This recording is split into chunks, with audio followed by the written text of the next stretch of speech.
बोलो भारत माता के जय श्री राम।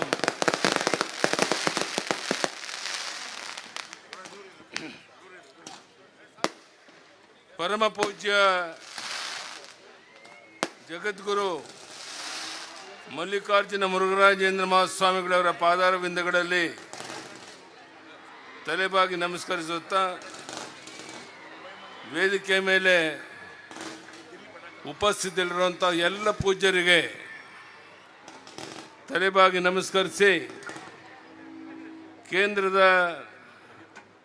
ಸನ್ಮಾನ್ಯ ಸಚಿವರಾದಂಥ ಪ್ರಹ್ಲಾದ್ ಜೋಶಿ ಅವರೇ, ಸಂಸತ್ ಸದಸ್ಯರಾದಂಥ ರಾಘವೇಂದ್ರ ಅವರೇ,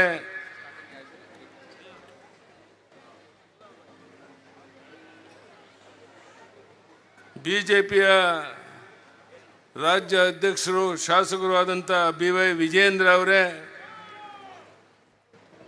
ಇಷ್ಟು ದೊಡ್ಡ ಸಂಖ್ಯೆಯಲ್ಲಿ ಸೇರಿರುವಂಥ ಆತ್ಮೀಯ ನನ್ನೆಲ್ಲ ಅಣ್ಣ ತಮ್ಮಂದಿರೇ, ತಾಯಂದಿರೇ, ಮಾಧ್ಯಮದ ಸ್ನೇಹಿತರೆ, ಸಾಕಷ್ಟು ವಿಷಯಗಳನ್ನು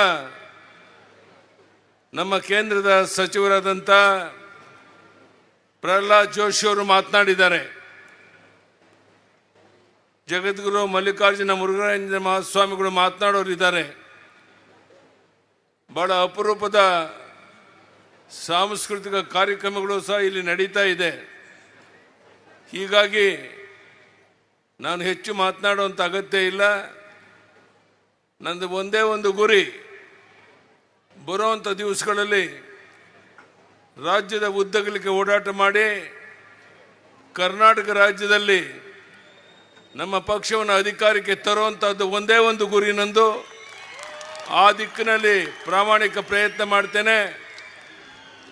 ಅದಕ್ಕೆ ನಿಮ್ಮೆಲ್ಲರ ಸಹಕಾರ ಬೆಂಬಲ ಇರಬೇಕು ಅಂತ ಕೈ ಜೋಡಿಸಿ ಪ್ರಾರ್ಥನೆಯನ್ನು ಮಾಡಿ,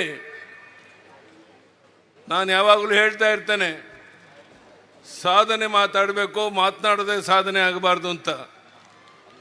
ಅತ್ಯಂತ ಪ್ರಾಮಾಣಿಕವಾಗಿ ಶೋಷಿತ, ಪೀಡಿತ, ದಲಿತ ಜನಾಂಗಗಳ ಅಭಿವೃದ್ಧಿಗಾಗಿ ನನ್ನ ಶಕ್ತಿ ಮೀರಿ ಪ್ರಾಮಾಣಿಕ ಪ್ರಯತ್ನ ಮಾಡಿದ್ದೇನೆ ಅನ್ನೋ ವಿಶ್ವಾಸ ನನಗಿದೆ. ನಾನು ಕೊಟ್ಟಂಥ ಭಾಗ್ಯಲಕ್ಷ್ಮಿ ಯೋಜನೆ ಇವತ್ತು ಕೋಟ್ಯಾಂತರ ಜನ ಹೆಣ್ಣು ಮಕ್ಕಳ ಜೀವನದಲ್ಲಿ ಹೊಸ ಬೆಳಕನ್ನು ಕೊಡೋಕ್ಕೆ ಸಾಧ್ಯ ಆಯಿತು. ಹೀಗೆ ರೈತರ ಬಡ್ಜೆಟನ್ನು ಮಂಡನೆ ಮಾಡೋದು ಮಾತ್ರ ಅಲ್ಲ, ನನ್ನ ಉಸಿರು ಕೊನೆಯ ಇರೋವರೆಗೂ ಸಹ ಈ ನಾಡಿನ ರೈತ ಬಂಧುಗಳು ನೆಮ್ಮದಿಯಿಂದ, ಗೌರವದಿಂದ, ಸ್ವಾಭಿಮಾನದ ಬಾಳಿ ಬದುಕಬೇಕು. ಈ ದಿಕ್ಕಿನಲ್ಲಿ ಈ ನಾಡಿನ ನೀರಾವರಿ ಯೋಜನೆಗಳಿಗೆ ಹೆಚ್ಚಿನ ಆದ್ಯತೆಯನ್ನು ಕೊಟ್ಟು ಶಿಕಾರಿಪುರ ತಾಲೂಕು ಮಾತ್ರ ಅಲ್ಲ, ಶಿವಮೊಗ್ಗ ಜಿಲ್ಲೆ ಮಾತ್ರ ಅಲ್ಲ, ಇಡೀ ರಾಜ್ಯದ ಸರ್ವಾಂಗೀಣ ಅಭಿವೃದ್ಧಿಗೆ ನನ್ನ ಶಕ್ತಿ ಮೀರಿ ಪ್ರಾಮಾಣಿಕ ಪ್ರಯತ್ನ ಮಾಡಿದ್ದೇನೆ. ಬರುವಂಥ ದಿವಸಗಳಲ್ಲಿ ನಿಮ್ಮೆಲ್ಲರ ಆಶೀರ್ವಾದ, ಬೆಂಬಲದಿಂದ ಯಾವ ಶಿಕಾರಿಪುರ ತಾಲೂಕು ಶಿವಮೊಗ್ಗ ಜಿಲ್ಲೆ ಮಾದರಿಯ ಜಿಲ್ಲೆ ಆಗಿದೆಯೋ, ತಾಲೂಕಾಗಿದೆಯೋ, ಅದೇ ರೀತಿ ಈ ನಾಡನ್ನು ಕಟ್ಟುವಂಥ ಪ್ರಾಮಾಣಿಕ ಪ್ರಯತ್ನ ನಾವು ನೀವೆಲ್ಲ ಸೇರಿ ಮಾಡೋಣ.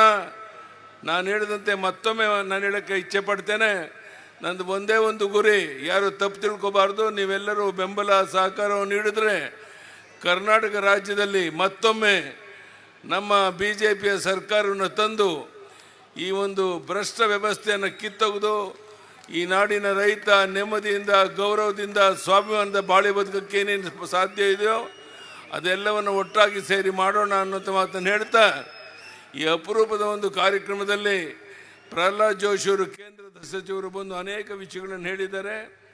ಅವರಿಗೆ ನಾನು ಅಭಿನಂದನೆಯನ್ನು ಸಲ್ಲಿಸ್ತಾ, ಪೂಜ್ಯ ಗುರುಗಳು ಮಾತನಾಡೋರಿದ್ದಾರೆ. ಮತ್ತೊಮ್ಮೆ ನಾನು ಹೆಚ್ಚು ಮಾತನಾಡುವಂಥ ಅಗತ್ಯ ಇಲ್ಲ. ನಿಮ್ಮೆಲ್ಲರ ಆಶೀರ್ವಾದ, ಬೆಂಬಲ ಇದ್ದರೆ ಈ ನಾಡನ್ನು ಕಟ್ಟಬೇಕು, ಈ ರಾಜ್ಯವನ್ನು ಕಟ್ಟಬೇಕು, ಈ ರಾಜ್ಯವನ್ನು ಮತ್ತೊಮ್ಮೆ ಅಧಿಕಾರಕ್ಕೆ ತರಬೇಕು ಅನ್ನೋ ಸಂಕಲ್ಪ ಏನಿದೆ, ಅದಕ್ಕೆ ನಿಮ್ಮ ಸಂಪೂರ್ಣ ಸಹಕಾರ, ಬೆಂಬಲ ಇರಬೇಕು. ನಾನೇನಾದರೂ ಪರಿಚಯ ಆಗಿದ್ದರೆ ಅದು ನಿಮ್ಮ ಈ ಊರಿನಿಂದ ಶಿಕಾರಿಪುರದ ಜನ ನನಗೆ ಈ ರೀತಿ ಅನೇಕ ಬಾರಿ ಶಾಸಕನ ಮಾಡಿ, ಜಿಲ್ಲೆಯಲ್ಲಿ ಸಂಸತ್ ಸದಸ್ಯನಾಗಿ ಮಾಡಿ ನಿಮ್ಮ ಸೇವೆ ಮಾಡುವಂಥ ಅವಕಾಶ ಮಾಡಿಕೊಟ್ಟಿದ್ದಾರೆ. ಅದಕ್ಕಾಗಿ ಈ ಶಿವಮೊಗ್ಗ ಜಿಲ್ಲೆ ಶಿಕಾರಿಪುರ ತಾಲೂಕಿನ ಋಣವನ್ನು ಎಷ್ಟು ತೀರಿಸಿದ್ರು ಕಡಿಮೆ ಅನ್ನೋ ಮಾತನ್ನು ಹೇಳ್ತಾ ಮತ್ತೊಮ್ಮೆ ಇಲ್ಲಿ ಸೇರಿರುವಂಥ ನಮ್ಮೆಲ್ಲ ತಾಯಿಯಂದರಿಗೆ, ಅಣ್ಣ ತಮ್ಮಂದಿರಿಗೆ, ಮಾಧ್ಯಮದ ಸ್ನೇಹಿತರಿಗೆ, ವೇದಿಕೆ ಮೇಲಿರುವಂಥ ಎಲ್ಲ ಸ್ವಾಮೀಜಿಗಳಿಗೆ ವಂದನೆ, ಅಭಿನಂದನೆಯನ್ನು ಸಲ್ಲಿಸಿ ನನ್ನ ಮಾತನ್ನು ಮುಗಿಸ್ತೇನೆ. ಧನ್ಯವಾದಗಳು. ನಮಸ್ಕಾರ.